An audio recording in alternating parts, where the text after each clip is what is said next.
Okay students, good morning. आज फिर से एक नए टॉपिक को हम लोग डील करेंगे, एक्सप्लेन करेंगे। ओके, तो प्रीवियस चैप्टर में, प्रीवियस क्लास में आपने देखा, मैंने शुरू किया था इंट्रोडक्शन स्केलेटल सिस्टम का। ओके, कंकाल तंत्र के बारे में मैंने बताया था। तो पूरे कंकाल तंत्र का एक थ्रू आउट इंट्रोडक्शन मैंने दे दिया था। आज हम लोग 1 बाय 1 पढ़ेंगे, एक एक पार्ट को, कंकाल तंत्र के एक एक पार्ट को पढ़ेंगे। तो यहाँ आप देखें, मैंने बहुत ही इजी करके मैं यहाँ पे आप लोगों को समझाऊंगा, ताकि जो भी हिंदी मीडियम के स्टूडेंट हो या सीबीएसई वाले हो, इंग्लिश मीडियम के स्टूडेंट हो, दोनों को एक ही वीडियो में आप लोग समझ में आ जाएगा। और अच्छे से एक एक करके मैं हिंदी भी बताऊंगा आपका। तो एनसीईआरटी की जो भी बातें लिखी हुई, जो लाइन लिखी हुई है, उसको मैं यहाँ पे एक्सप्लेन करने जा रहा हूँ। तो चलिए शुरू करते हैं आज का टॉपिक, स्केलेटल सिस्टम। तो मैं यहाँ बता दूं, ह्यूमन स्केलेटल सिस्टम आप देख रहे हैं। ह्यूमन स्केलेटल सिस्टम जो है कंकाल तंत्र। तो हमारे बॉडी में जो स्केलेटल सिस्टम है वो सबसे पहले दो पार्ट में डिवाइडेड है। पहला कहलाता है एक्सोस्केलेटन और दूसरा कहलाता है इंडोस्केलेटन। ओके, तो एक्सो यानी कि बाहर का, तो बाहर का जो कंकाल तंत्र होगा वो आते हैं हेयर्स एंड नेल्स, यानी कि जो हमारे नाखून है और बाल वगैरह, जो बॉडी पे बाल है, उसको एक्सोस्केलेटन में इंक्लूड करते हैं।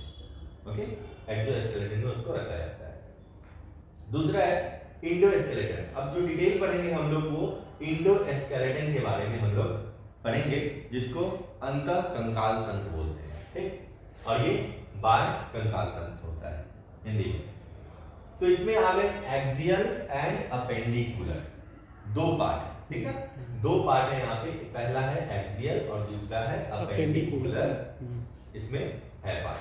तो चलिए सबसे पहले अब हम लोग देखेंगे पहला एक्सियल के पार्ट को देखेंगे। एक्सियल यानी कि अब इसको हिंदी में क्या कहते हैं, तो एक्सियल स्केलेटल सिस्टम जो होता है, ठीक है, वो कहलाता है आपका अक्षीय कंकाल तंत्र। ठीक, एक्सिस, एक्सिस का हिंदी होता है अक्ष। ठीक, अक्ष होता है और अक्ष, एक्सिस का हिंदी अक्ष, तो अक्ष से बना अक्षीय और अक्षीय कंकाल तंत्र को हम लोग पढ़ेंगे। तो अक्षीय कंकाल तंत्र में क्या क्या आता है, तो चलिए सब जो लाइनें जो लिखी हुई है, जो बुक में लिखी हुई है, उसको समझना काफी जरूरी है, क्योंकि जो क्वेश्चंस आते हैं एमसीक्यू, जो आपके क्वेश्चंस आएंगे वो बिल्कुल हूबहू जो एनसीईआरटी में लिखी हुई लाइंस है, उसी लाइन से क्वेश्चन पूछा जाता है। ठीक, तो देखिए सबसे पहला जो लाइन है वो क्या कह रहा है, it consist of a framework, यानी कि जो कंकाल तंत्र है वो फ्रेमवर्क, यानी फ्रेमवर्क का मतलब ढांचा, शरीर का जो ढांचा होता है, तो ढांचा एंड अ फ्यू कार्टिलेजेस, और कार्टिलेजेस का हिंदी होता है उपास्थि। ठीक, यानी कि जो फ्रेमवर्क बनेगा, जो ढांचा बनता है बॉडी का, सबसे पहले ढांचा ही तैयार होता है। कंकाल तंत्र एक ढांचा है, वो किसके बने होते हैं, तो वो बने होते हैं उपास्थि, कार्टिलेजेस के बने होते हैं, और फ्रेमवर्क और बोन्स के बने होते हैं। ठीक, अस्थि के और उपास्थि के बने होते हैं। तो ये पहला लाइन है आपका। उसके बाद सेकंड लाइन कह रहा है कि imagine chewing food without jaw bones. अगर ऐसा सोचे कि जॉ बोन्स नहीं हो, यानी कि जबड़ा ही नहीं हो, जबड़ा जब नहीं हो, हम जब खाना खाएंगे तो कैसा महसूस करेंगे। ठीक, तो जबड़ा ही नहीं हो, जिसको जॉ बोन्स, जबड़ा अस्थि कहते हैं, तो क्या होगा, और and walking around without the limb bone, और लिम्ब बोन नहीं हो, यानी कि हाथ पैर को लिम्ब कहते हैं, अगर ये हड्डी नहीं हो तो क्या होगा, उसके बाद जब टहलना शुरू करेंगे तो क्या होगा। तो ये पॉसिबल ही नहीं है, नहीं, ह्यूमन बॉडी ना खा पाएगा और ना ही चल पाएगा। ठीक, तो ये दोनों होना जरूरी है। नेक्स्ट लाइन कह रहा है कि बोन्स यानी कि अस्थि, ठीक, एंड कार्टिलेजेस यानी कि उपास्थि, ओके, आर स्पेशलाइज्ड जो होते हैं, ये कनेक्टिव टिश्यू होते हैं। ठीक, स्पेशलाइज्ड टिश्यू होते हैं, और स्पेशलाइज्ड टिश्यू में कौन से टिश्यू होते हैं, कनेक्टिव टिश्यू होते हैं, एक विशेष प्रकार के संयोजी ऊतक होते हैं। ठीक, इसके बारे में ऑलरेडी प्रीवियस क्लास जो चैप्टर्स है उसमें एक चैप्टर दिया हुआ है, उसमें पढ़ना है। तो ये जो होते हैं बोन्स एंड कार्टिलेजेस, ये दोनों एक विशेष प्रकार के संयोजी ऊतक स्पेशलाइज्ड कनेक्टिव टिश्यू होते हैं, इसको कहा जाता है। ठीक, तो इसमें से अब देखेंगे कि bones and cartilages. Next line जो लिख है आपका वो एक्सप्लेन ये कर रहा है कि बोन्स किससे बना होता है। इसमें नीट का आपका मेडिकल के एग्जाम में हो या आप स्टेट बोर्ड दीजिए, सीबीएसई बोर्ड दीजिए, उसमें ये लाइन से क्वेश्चन अक्सर पूछे जाते हैं। और वो ये लाइन लिखा हुआ है कि the former has a very hard matrix. ठीक, यानी कि फॉर्मर कहने का मतलब है, अभी हम ऊपर हमने पढ़ा कि दो बोन्स हैं, यहाँ पे देख रहे हैं बोन्स एक और दूसरा कार्टिलेज, यानी कि अस्थि और उपास्थि से बना है, दोनों कनेक्टिव टिश्यू है। तो फॉर्मर यानी कि जो बोन्स है, जो अस्थि है, ओके, वो काफी कठोर होता है। शरीर का सबसे हार्डेस्ट पार्ट जो होता है वो बोन होता है, और बोन में वो भी इनामेल, आगे पढ़ोगे आप, इनामेल नाक में जो होता है वो कठोर, वो भी बोन ही होता है। तो वो किसका बना होता है, ये क्वेश्चन कितनी बार कॉम्पिटिटिव एग्जाम में भी, नीट में भी पूछते हैं कि किसका बना होता है, वो हार्डेस्ट पार्ट किस केमिकल का बना होता है।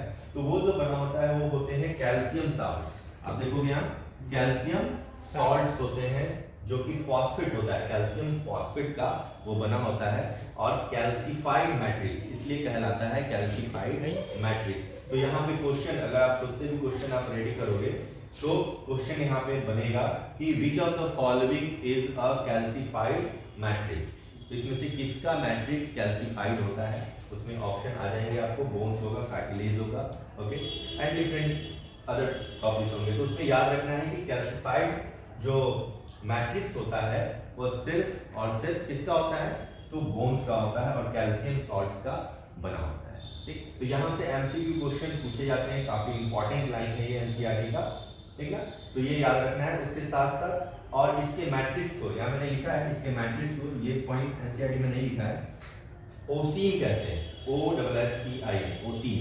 ठीक, ओसीन कहते हैं इसके मैट्रिक्स को, तो बोन के मैट्रिक्स को। ठीक, अब मैट्रिक्स हो सकता है कि बहुत सारे बच्चे हैं जिसको मैट्रिक्स भी अभी समझ में नहीं आता हो। तो मैट्रिक्स क्या होता है, मैट्रिक्स कहते हैं कि ग्राउंड सब्सटेंस भी आप उसको कहते हैं, यानी कि किसी सेल के अंदर जो तरल पदार्थ जो होता है उसको मैट्रिक्स कहा जाता है, जिससे वो बना होता है। तो ये ओसीन जो है वो बोन का ये मैट्रिक्स होता है और कैल्शियम सॉल्ट्स का ये बना होता है, ओके। उसी तरह जो दूसरा है, and later has slightly pliable.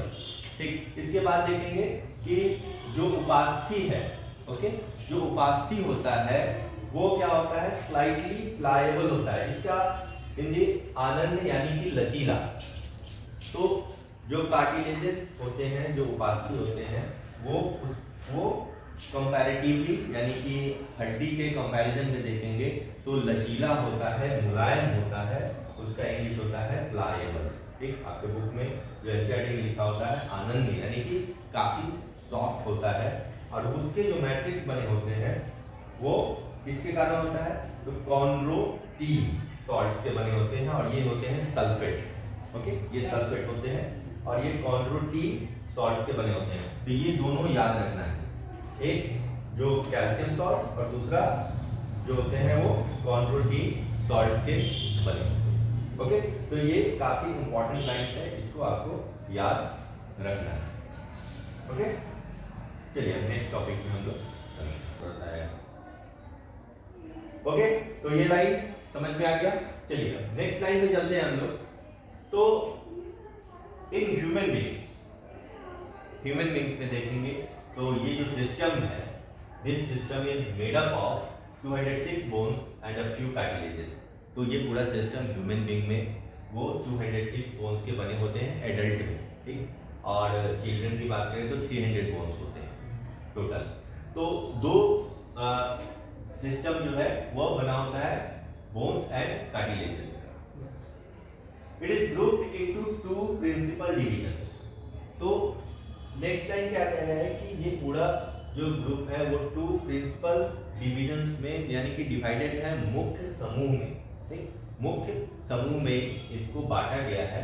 जैसा कि मैंने पहले भी बताया है, पहला एक्सियल स्केलेटन सिस्टम और दूसरा अपेंडिकुलर स्केलेटन सिस्टम, यानी कि अक्षीय कंकाल एक्सियल स्केलेटल सिस्टम का मतलब होता है अक्षीय कंकाल, और अपेंडिकुलर का होता है उपांगीय कंकाल कहते हैं। ठीक, अब देखिए आप, तो ये क्या क्या फॉर्म्स करता है। तो सबसे पहले आज हम लोग डिस्कस करेंगे इसको, इस टॉपिक में हम लोग को क्या डिस्कस करना है, एक्सियल स्केलेटन को, यानी कि अक्षीय कंकाल को, जो कि हमारा अक्ष, बॉडी का अक्ष जो निर्धारित करता है उसको अक्षीय कंकाल कहते हैं। तो ये किससे बना होता है?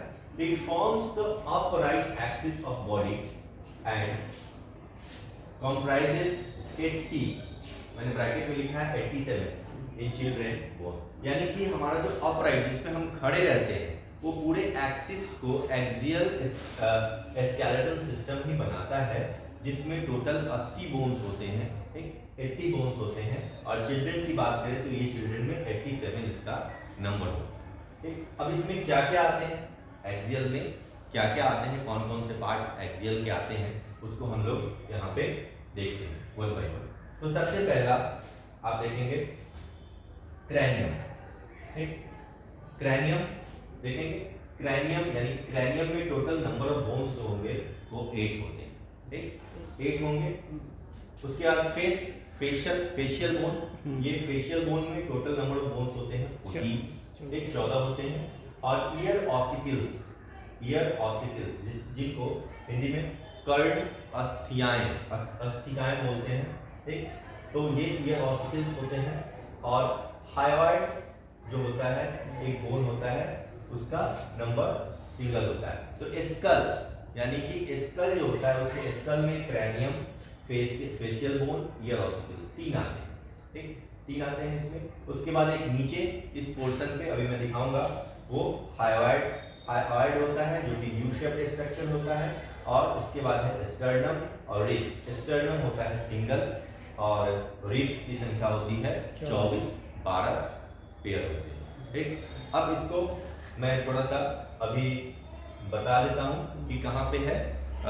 इस कंकाल का जो पार्ट है वो देखिए, इसमें मैं यहाँ पे थोड़ा सा पहले आपको बता दे रहा हूँ, फिर हम लोग आगे लाइन पे चलेंगे। तो अभी जैसे मैं बता रहा था मैं, तो ये पूरा स्कल है। ठीक, देख रहे हैं, ये पूरा स्कल है। तो ये हो गया स्कल। इस स्कल में क्रैनियम यानी कि कवर को बोलते हैं, इसके अंदर जो पूरा कवर किया रहता है ब्रेन को, जिसको ब्रेन बॉक्स के भी नाम से जानते हैं।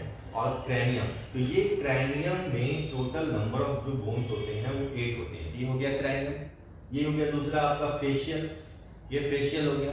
ठीक, ये हो गया फेशियल। तो इसमें जो नंबर ऑफ बोन्स होंगे वो 14 होंगे। जो इंपॉर्टेंट बोन्स के जो नाम जो एनसीईआरटी में दिया हुआ है उसको भी मैं बताऊंगा अभी। और उसके बाद ईयर ऑसिकल्स यानी कि 2 ईयर्स होते हैं।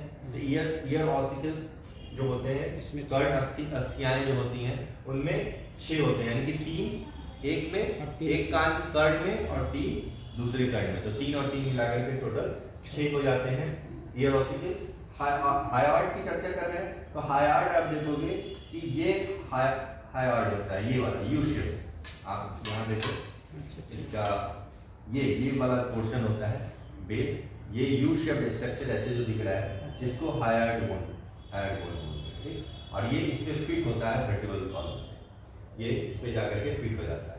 और दूसरा ये स्टर्नम है और ये रिब्स है, जो 12 पेयर्स हैं, 24 इसकी संख्या है।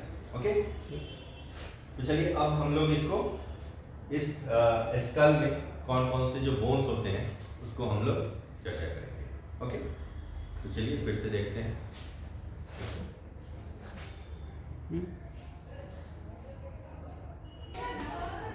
ओके, तो जैसा कि अभी मैंने बताया कि एक्सियल स्केलेटन में ये आपने देख लिया कि स्कल है, जिसको क्रैनियम, ओके, ये फेशियल बोन, इसमें फेशियल बोन होते हैं, okay, and ear ossicles, hyoid, sternum, ribs, ये सभी मिलकर के जो है एक्सियल स्केलेटल सिस्टम को बनाते हैं। चलिए हम लोग अब नेक्स्ट लाइन देखते हैं कि क्या कह रहा है कि अब कौन कौन से बोन किसमें पाए जाते हैं उसको मैं बता दूं पहले। तो आप देखेंगे इसमें जो फिगर दिया हुआ है एनसीईआरटी में, उसको भी आपको याद रखना है। तो स्कल में सबसे पहले जब हम स्कल क्रैनियम की जब हम चर्चा करेंगे तो इसके जो पार्ट है आप देखो, सबसे आगे का जो बोन है ये वाला पार्ट आगे का फ्रंट, इसको फ्रंट कहेंगे, इसलिए इसको कहेंगे फ्रंटल बोन या फ्रंट बोन। ठीक, ये वाला part front bone. Lateral side में जो होता है ये वाला पार्ट इस साइड का और इस साइड का, तो ये जो बोन होता है ये लैटरल साइड का, आप देखेंगे ये लैटरल साइड का बोन है। ठीक, इसको कहेंगे टेम्पोरल। ठीक, इसको क्या कहेंगे? टेम्पोरल बोन कहेंगे। तो ये हो गया टेम्पोरल बोन, ये हो गया फ्रंटल बोन, फ्रंट बोन, इसको कहेंगे। ये होता है पेराइटल, ये पेराइटल, ये वाला पार्ट पेराइटल है, तो ये पेराइटल बोन होता है। और इधर जो पीछे है इसको कहते हैं ऑसिपिटल, ये वाला पार्ट जो है ये ऑसिपिटल बोन है। ओके, अब यहाँ पे आप देखेंगे कि ज्वाइंट्स टाइप का दिख रहा है कहीं कहीं, ये वाला, ये लग रहा है ना ऐसे ज्वाइंट्स टाइप का है, ये तो फाइबरस ज्वाइंट्स होता है, वो ज्वाइंट की चर्चा में हम लोग करेंगे। लेकिन इसका नाम क्या है? जहाँ जहाँ पे है इसको कहते हैं सूचर। ठीक, SUTUR, सूचर्स, इसको सूचर्स कहा जाता है। जहाँ से ये लग रहा है कि इसको सिया हुआ है या सील के फिट किया गया है, तो वो ज्वाइंट फाइबरस ज्वाइंट्स होता है और इसको कहते हैं सूचर कहते हैं। ओके, अब इसके आगे जो बोन्स हैं उसको भी मैं दिखा दूं। यहाँ पे नाक के पास देखेंगे ये नेजल बोन, एक नेजल बोन होता है। ओके, और ये नेजल बोन एक होता है, बाकी जो रिमेनिंग पार्ट होते हैं जो नोज का जो पार्ट होता है वो कार्टिलेज का बना होता है, सॉफ्ट होता है, टच करके भी देखेंगे तो ये एक नेजल बोन होता है। ओके, ये यहाँ पे आंख के ठीक नीचे जो सपोर्ट करता है ये एस्फिनोइड बोन होता है, यहाँ पे ये वाला पार्ट एस्फिनोइड का होता है। ओके, उसके बाद इसके अंदर से आप देखेंगे ये वाला पार्ट जो होगा वो इथमोइड होगा। ओके, और एक बोन जो कि आंख के यहाँ पे जो आंख में होता है ये इसको कहते हैं आपको लैक्रिमल बोन। लैक्रिमल, तो लैक्रिमल का नाम आपने सुना होगा, ये बुक में ऑलरेडी डायग्राम में लिखा हुआ है, उसको समझ ले। लैक्रिमल जो कि आंख के अंदर होता है, उसी में लैक्रिमल ग्लैंड होता है जिससे टीयर निकलता है, आंसू ग्रंथि। ठीक है, आंसू ग्रंथि जिसको बोलते हैं। तो आंसू ग्रंथि जो है उसको सपोर्ट जो बोन करता है वो लैक्रिमल उसी के नाम से है, जिससे आंसू यानी कि टीयर ग्लैंड भी उसको कहा जाता है। ठीक, उसके बाद चीक, ये भी क्वेश्चन कितनी बार आया है, ये दोनों क्वेश्चन बहुत बार पूछता है, इंपॉर्टेंट है कि आंसू ग्रंथि को जो बोन होते हैं उसको लैक्रिमल ग्लैंड कहते हैं, और एक होता है चीक यानी कि गाल के पास, गाल की जो हड्डी है उसको क्या कहते हैं? तो जाइगोमेटिक बोन, इसको कहते हैं जाइगोमेटिक बोन कहते हैं। अब तो ये तो समझ में आ गया, जाइगोमेटिक बोन समझ में आ गया, लैक्रिमल बोन भी समझ में आ गया, ये सारे चीज समझ में आ गए इसमें। अब है जबड़ा यानी कि जॉ। तो दो जॉ, ह्यूमन में जो जॉ होता है वो लोअर जॉ यानी कि जो नीचे का जो निचला जबड़ा होता है वही मूवेबल होता है। हम लोग का जो जबड़ा होता है वो सिर्फ नीचे वाला मूव करता है, तो ये है ये नीचे का जबड़ा।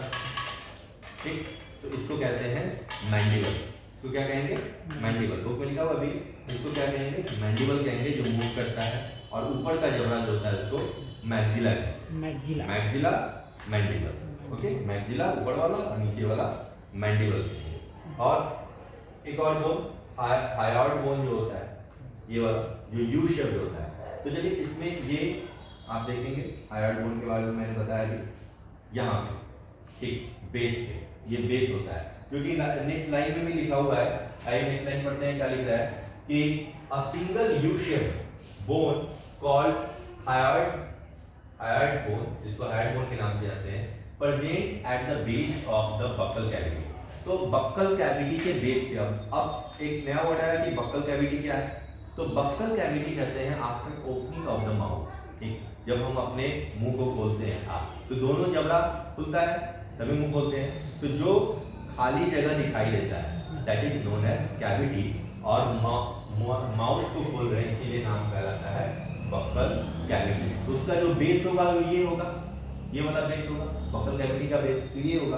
तो वहीं पे यू शेप्ड स्ट्रक्चर का जो बोन पाया जाता है उसको कहते हैं हायोइड बोन कहते हैं, हायोइड बोन उसको कहा जाता है। ओके, अब है एक और बोन बचा है यहाँ पे, ईयर ऑसिकल कर्ड अस्थियां। तो ईच मिडिल ईयर के तीन पार्ट होते हैं, आप नेक्स्ट चैप्टर में पढ़ोगे। तो ईयर जो होता है कर्ड यानी कान, उसके तीन पार्ट होते हैं, एक्सटर्नल, मिडिल एंड इंटरनल। ठीक, तीन पार्ट होते हैं। तो तीन पार्ट में मिडिल ईयर जो कि मध्य कर्ड जिसको कहते हैं, मध्य कर्ड, तो उसमें जो होते हैं हर एक कान में, एक एक कर्ड में 3 हड्डियां, छोटी छोटी 3 हड्डियां यानी कि 3 अस्थियां पाई जाती हैं, जिनका नाम है मैलियस। आप देखेंगे यहाँ पे क्या नाम है, मैलियस, इंकस एंड स्टेपिस। ठीक, तो इसका नाम ऑलरेडी ये भी क्वेश्चन कितनी बार पूछा है कि ईयर, ईच मिडिल ईयर में 3 बोन हो गए, एक कान में, एक कर्ड में 3 बोन। पहला का नाम मैलियस, दूसरा का नाम इंकस एंड तीसरा का नाम स्टेपिस। ठीक, तो तीनों को मिला देंगे, दोनों को मिला देंगे हम लोग, तो 6 हो गए। टोटल नंबर ऑफ बोन्स 6, यानी कि ईयर ऑसिकल्स में टोटल नंबर ऑफ बोन्स होते हैं वो 6 होते हैं। इसी में ये स्टेपिस जो होता है smallest bone of the body, सबसे छोटा जो अस्थि होता है हमारे बॉडी का वो स्टेपिस होता है, और ये मिडिल ईयर का पार्ट है। ये क्वेश्चन भी आते हैं एग्जाम में। ओके, तो अब इसके बाद देखेंगे जो नेक्स्ट है वो है the skull reason articulates with. अब स्कल रीजन, चलिए फिर से थोड़ा सा स्कल को दिखाना पड़ेगा तभी समझ में आएगा। ओके, तो यहाँ देखिए द स्कल रीजन क्या कह रहा है कि स्कल रीजन का मतलब होता है यानी कि उसका जो क्षेत्र है, ठीक, यानी कि जो उसका है, तो ये स्कल रीजन, पूरा ये स्कल रीजन है। स्कल रीजन आर्टिकुलेट्स विद, ठीक, आर्टिकुलेट्स यानी कि संधि, ठीक ना, संधि करना यानी कि ज्वाइंट, जोड़ना, संधि करना। ठीक, तो articulates with the superior region of the vertebral column. तो ये रहा वर्टिब्रल कॉलम, ये वर्टिब्रल कॉलम है, और ये आर्टिकुलेट्स हो रहा है हायोइड बोन के साथ। यहाँ पे हायोइड जो मैंने बताया कि base of the buccal cavity hyoid bone है, इसके साथ सुपीरियर रीजन। सुपीरियर रीजन का मतलब होता है कि आगे का, वर्टिब्रल कॉलम का सबसे आगे का जो पार्ट होगा वो सुपीरियर रीजन होगा, और जो पीछे का पार्ट होगा वो इंफीरियर रीजन। ठीक, तो ये यहाँ पे आर्टिकुलेट्स कर रहा है यानी कि संधि कर रहा है, ठीक ना। ये देखिए आर्टिकुलेट्स का मतलब होता है संधि कहते हैं इसको, ठीक, संधि योजन कहते हैं, यानी कि संधि योजन कर रहा है articulates with the superior region of the vertebral column. और वर्टिब्रल कॉलम का हिंदी होता है रीढ़ की हड्डी, मेरुदंड। ओके, मेरुदंड कहते हैं। ओके, तो ये मेरुदंड है, ठीक, तो मेरुदंड इसको कहेंगे। तो ये आर्टिकुलेट्स यानी कि संधि योजन कर रहा है किसके साथ, superior region of the vertebral column के साथ, with the help of 2 occipital condyli। अब तो ये पहले ही मैंने बताया कि स्कल में, जो क्रैनियम में जो पीछे का पार्ट होता है इसको क्या कहते हैं, ऑसिपिटल बोन, और ये ऑसिपिटल बोन के साथ क्या कर रहा है, 2 ऑसिपिटल बोन, यहाँ पे 2 ऑसिपिटल बोन होते हैं, एक इधर से इधर से, तो 2 ऑसिपिटल बोन के साथ क्या कर रहा है, ये condyle with the help of 2 occipital condyle, यानी कि कॉन्डाइल का मतलब आर्टिकुलेट करना।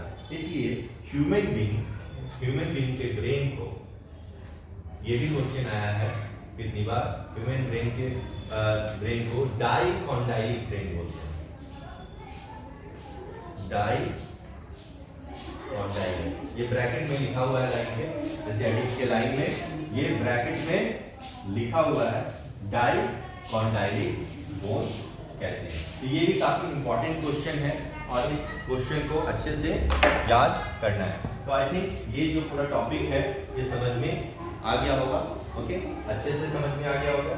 चलिए, तो 1 बाय 1 हम लोग एक एक टॉपिक को हम लोग करेंगे, और जो नेक्स्ट टॉपिक होगा, नेक्स्ट टॉपिक हम लोग वर्टिब्रल कॉलम रीढ़ की हड्डी को पढ़ेंगे। ओके।